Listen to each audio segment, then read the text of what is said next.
Ahoy folks, Craigo here for Pure Xbox. Recently I was invited to play Game Science's upcoming action RPG, Black Myth: Wukong. I managed to get all the way to the end of a 2-hour hands-on demo with the game, so here are my thoughts. The footage you'll be watching is B-roll supplied by Game Science, so enjoy.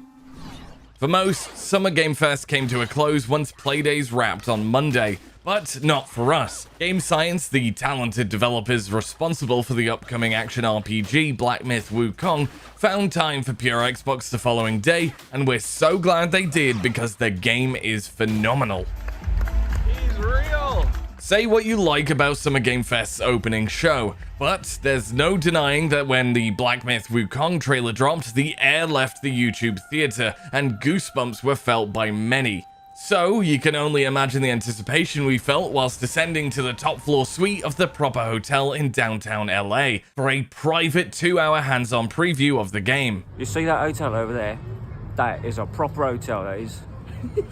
For those who didn't know this already, Black Myth: Wukong is inspired by the 16th century Chinese novel Journey to the West, considered one of East Asia's most popular literary works. It's not the first time the video game industry has been inspired by the shape-shifting Monkey King's son Wukong, most notably Ninja Theory's favorable 2010 enslaved Odyssey to the West.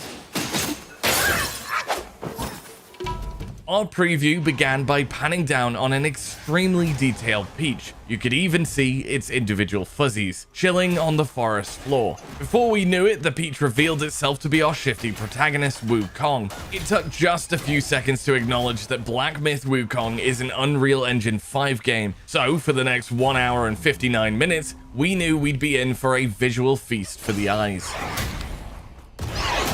The demo tasked Wukong with scaling the Blackwind Mountain, an early chapter of the game and is a location familiar to those who know the source material. Our experience with Souls-like games, which Black Myth: Wukong isn't, but kinda is, more on this later, is that each location is a character unto itself. This is just as important, if not more so, than the charming Yao Guai that inhabit them. There were 3 locations we pilgrimaged through during our time with the game. The first was a rich greenwood where fallen leaves danced atop reclaimed temple ruins as you pummel wolf-like beasts with Wukong's trusty staff. The second housed several larger temples, swampy marshlands, and boss encounters including a massive white wolf Yao Guai with glowing red eyes, elevating the whole experience to spectacular levels. The third was the summit of Blackwind Mountain at sunset. Here we were faced with a gigantic fire-wielding black bear. I'm not kidding when I say that my heart was pounding so hard I could feel it in my neck as the scene was set for this closing confrontation. It's fair to say that Black Myth: Wukong goes full bombast on its set-piece locations and doesn't hold back on the thrills either. Our main weapon throughout the game is Wukong's Longstaff, an agile and quick-hitting pole capable of swatting demons 20-odd times in a single combo. Wukong is a nimble protagonist, opting for speedy chain attacks to best his foes, and dodges to avoid enemy assaults. There is no blocking system in Black Myth. Instead, it focuses on perfectly timed dodges to evade incoming blows. Technically, you can block with LB, which orders Wukong to spin his staff, but this seemed to only deflect certain projectile attacks like arrows. If a physical blow were to head his way, he'd have to dodge, which you kinda get used to fairly quickly.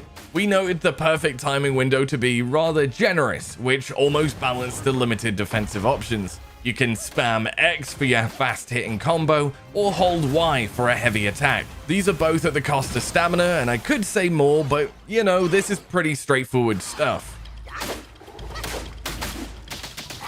Things get a bit more interesting where Wukong's stances are concerned, as they alter his moveset. During our demo, we managed to sample 2 of the 3 stances on offer. We began in Smash Stance, a quick combination of moves that reward you for being aggressive by building up a focus meter to pull off heavy attacks. The second stance was made available to us once Wukong reached level 5. We'd like to think of the Pillar Stance as the antagonizing cheeky shit moveset. In Pillar Stance, Wukong sits atop his staff. If you're able to hold this position and build your focus meter, the staff gets longer and longer and longer. This goads his enemies into range before unleashing a mega ground slam assault, practically one-tapping anyone caught under his staff.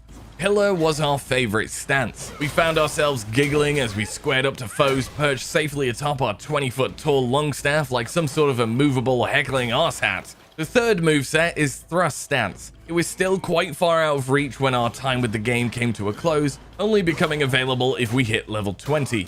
I suppose you can blame this on how long we sat on our black iron pillar like the brave little monkey we are. Some final notes on combat are the spells and shape-shifting abilities on offer in Black Myth: Wukong. Each offers a wide range of strategic options to control the battlefield in your favor. By progressing through the story or by beating specific enemies, Wukong can learn spells, like the aptly named Immobilize spell, which when cast consumes mana to freeze an enemy in place for a limited amount of time, opening them up for a barrage of bonks. There's no definite number of spells we're likely to see in the game yet, but there should be a fair few. Wukong, of course, is known for his shape-shifting ability. In Black Myth, he uses these transformative skills to replicate certain special enemy Yaoguai. In this demo, once we managed to best a flame-wielding daddy of a mini-boss, Wukong could adopt their physical form, weapon, and powerful attack patterns for a limited time, being able to shift into Yaoguai whenever things got spicy, or when we fancied capitalizing on an immobilized foe, varied the combat and elevated the whole experience.